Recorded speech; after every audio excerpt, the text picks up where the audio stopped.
People are freaking out all over social media right now that the XRP ledger just went down. Well, in this video, I want to talk about what actually happened because a lot of people are actually completely missing why this was incredibly bullish. In this video, I want to talk about what actually took place and talk about why the XRP ledger is in a better position than ever before. I also want to talk about something that had a lot of people disappointed earlier today, which was David Sacks' cryptocurrency announcement. Guys, I want to show you something that I think is actually going to make you incredibly bullish about all this. It's not the stuff being picked up in the headlines, but it directly involves Ripple and XRP. Like always, your support means so much to this channel. Thank you to everyone who takes the time to like these videos and subscribe to the channel. These two simple things really do help me out so much. Also, if you have any good place to buy some XRP, make sure to check out my favorite exchange uphold down in the description of this video. With that said, let's jump right into it, and I hope you guys enjoy the content. Because I want to start out this video and quickly talk about what's going on social media right now in terms of the XRP ledger going down, and tell you guys what you really need to understand about this, because if you actually understand how the XRP ledger works, you would understand that this is incredibly bullish. And no, it's not just me saying, oh, the XRP ledger going down is bullish. Of course, if the XRP ledger went down, it'd be a massive issue. But the XRP ledger didn't go down. And David Schwartz actually directly commented on this just to prove that this isn't something I'm just making up. This is actually what happened. One of the things that the XRP ledger does is halts itself if there could potentially be an issue moving forward. The reason why the XRP ledger does this is rather than an issue being created and that issue just getting worse and worse and worse and cycling and making the XRP ledger unstable, the XRP ledger just stops. It says do no more damage. What it does, it says, okay, there could potentially be an issue moving forward here. Let's just halt everything, fix the issue, and then keep moving forward. It's not like the XRP ledger needs to be restarted. It's not like the XRP ledger ever went down. It just paused. It said, let's take a minute and fix this. Now, no one paused the XRP ledger and no one restarted the XRP ledger. It all happened in a completely decentralized way. The XRP ledger said, there's a potential issue at hand here. Let's take a moment. Let's fix this. And then as soon as the issue was resolved, the XRP ledger kept on going. And David Schwartz and a couple other people are actually reporting that the XRP ledger actually fixed its own issue. It identified there was a problem, it halted, it fixed the issue, and it moved forward. This is peak decentralization. This is exactly what we want the XRP ledger to do. We don't want the XRP ledger to find an issue and just keep making it worse and worse and worse and cycling it and create some massive issue that then requires an actual catastrophic event like restarting the chain. No, just stop what you're doing, fix the issue, and continue on, all in a decentralized way. Now, a lot of people are not fully understanding just how important this is, how important it is that the XRP ledger can fix itself. People always say that the XRP ledger is centralized and it needs Ripple. Ripple didn't need to fix this. Ripple had nothing to do with it. And once again, we have people coming out and saying that the opposite is true. But it's really important to understand that anyone with a brain knows what's going on here. Daniel tweeted out, we are moving forward again. The ledger fixed itself. With all the big mouthing Bitcoiners retweet this as well? Of course not. He's pointing out right now that all the Bitcoiners running around saying, oh, it's centralized, it's centralized. But funny enough, pointing out by doing that obviously it's not centralized because no central party had anything to do with fixing the XRP ledger. It fixed itself. There was a bug. It got fixed. And now we're moving forward. The entire thing happened in a decentralized way. So is it ideal that the XRP ledger had to halt for a minute? Is it ideal that we essentially went through this thing? No, it's not ideal, right? But this is how you fix these issues early on. This is how you identify these things and move forward. It would be catastrophic if Ripple had to come out and say, oh, by the way, guys, we had to restart the XRP ledger and we're going to just restart here and keep moving forward, because that's centralization, right? That would be catastrophic. But the fact that all of this happened without any central party stepping in just goes to show the raw power of this technology. The fact that this network could fix itself in a decentralized way, we could move forward without any issues. Guys, this is why these systems are so powerful, so transformational, and are going to be the future of the financial system we're heading into. The more things we run into in the early days, the more things we can fix to make these events more and more spread out. But the fact of the matter is this did not impact anyone other than waiting a little longer for their transaction to confirm. Kind of the funny thing about all of it is if you were working on Bitcoin, you wouldn't even have noticed because Bitcoin moves so slow anyway. The XRP ledger just took a little extra longer to confirm some of these transactions. In my opinion, it's actually a very, very good thing to see how the XRP ledger responded to this, didn't do any harm, and moved forward in a decentralized way. Now, I want to move on and talk about something else that happened earlier today that a lot of people were very disappointed in, which was David Sacks's cryptocurrency speech. Now, a lot of people pointed to this and say, oh, he didn't really say anything. He just talked about a possible cryptocurrency reserve. He didn't mention XRP, blah, blah, blah, blah, blah.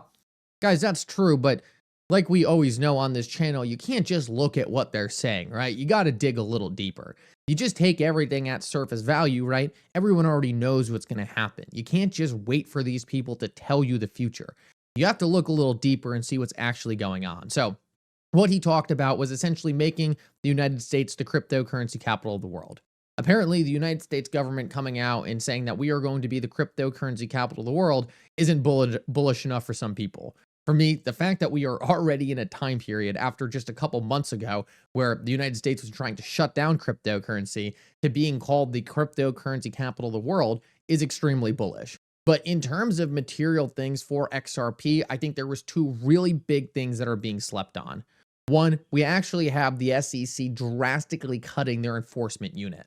Obviously, this is really big because you can't litigate cases, especially teams like Ripple's team, without a crypto enforcement team. So the SEC's enforcement team is being slashed. In my opinion, this is one obvious indication that the Ripple SEC case is going to be gone sooner than later.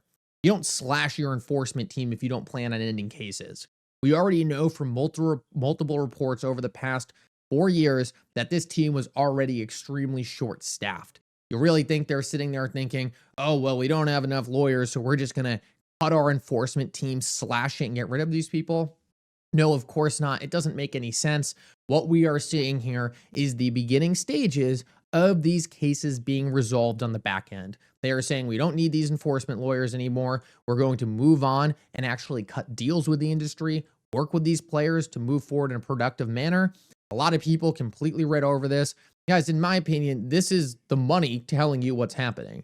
This is the money saying, hey, we don't need to spend resources fighting these cases anymore because pretty soon these cases won't exist anymore. And there was another very important note here that not a lot of people have picked up on. And that question was, how involved is Ripple with the Trump administration, right? Are they working with David Sacks? Does David Sacks know about XRP? Well, guys, I want to show you something pretty interesting. Stuart Alderati actually talked about this exact issue because everyone was hyper-focused on, oh, David Sacks didn't say XRP to the moon. A lot of people completely missed out on this note right here. But pay attention to this because this is going to directly answer the question, how closely is Ripple working with the Trump administration? How closely is Ripple working with people like David Sacks? Guys, I think after listening to this, you will say, you know what?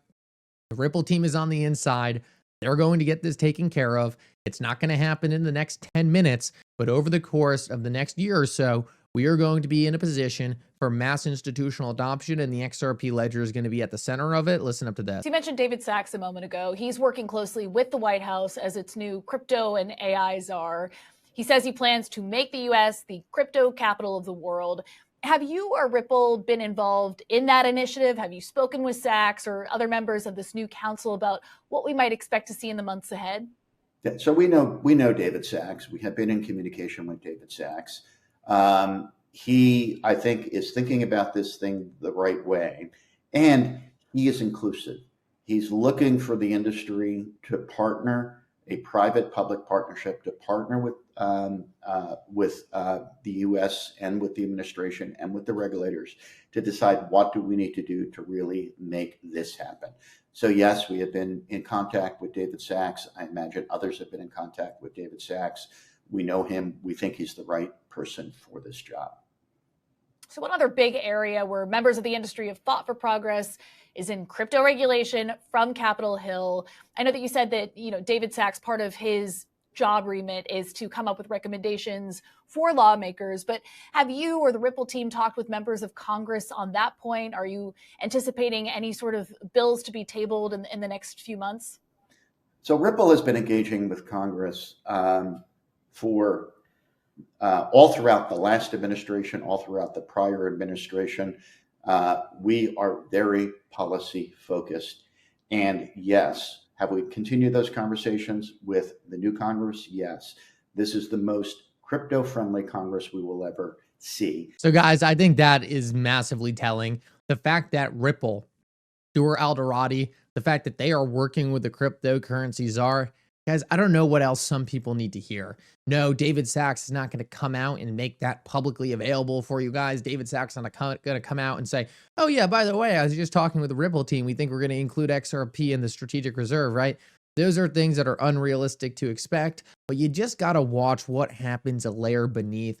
What happens? What are they doing? What are they not saying? What are they implying? And this is just another great example of this. Guys, this is Stuart Alderati literally congratulating the SEC for really taking down a lot of their crypto task force. And he said, thank you, Acting Chairman Ueda, for saying that the SEC's war on crypto created confusion about what is legal and what is not. Looking forward to working with the crypto task force to undo the prior administration's damage. So in the clip before, we talked about how Stuart Alderati and the Ripple team were in touch with David Sachs. They know David Sachs well. I've showed another clip on this channel before of David Sachs celebrating Ripple beating the SEC and XRP not being a security. And here we have Stuart Alderati pretty much alluding to the fact that Ripple is going to be working very closely with the task force, looking to undo a lot of the damage from the prior administration. Guys, no one knows crypto policy better than Ripple. And everyone knows that. Everyone knows Ripple has the biggest legal team. Everyone knows Ripple's the biggest behemoth in the room. The idea that Ripple wouldn't be included in all of these things is comical. We are hearing them saying they are being included. We are hearing Stuart Alderati say that David Sachs is the right guy. We see Stuart Alderati alluding to the fact that they are probably already working with the crypto task force. And we already have clips of David Sachs saying XRP not being a security, massively bullish for the entire industry. Guys, these are things that oftentimes are turned into FUD points on X, but in reality, they are massively bullish. You have to look a layer beneath. They're never going to tell you what's happening. They want you to kind of struggle to figure out what's going on behind the scenes. They want the big announcement to be the time that everyone finds out. But it's not hard to look a layer beneath and see how entrenched Ripple is going to be in this next generation financial system. And guys, to be honest, I don't think anyone else is really close. Thank you so much for coming. I hope you enjoyed this update. And for now, Mickle out.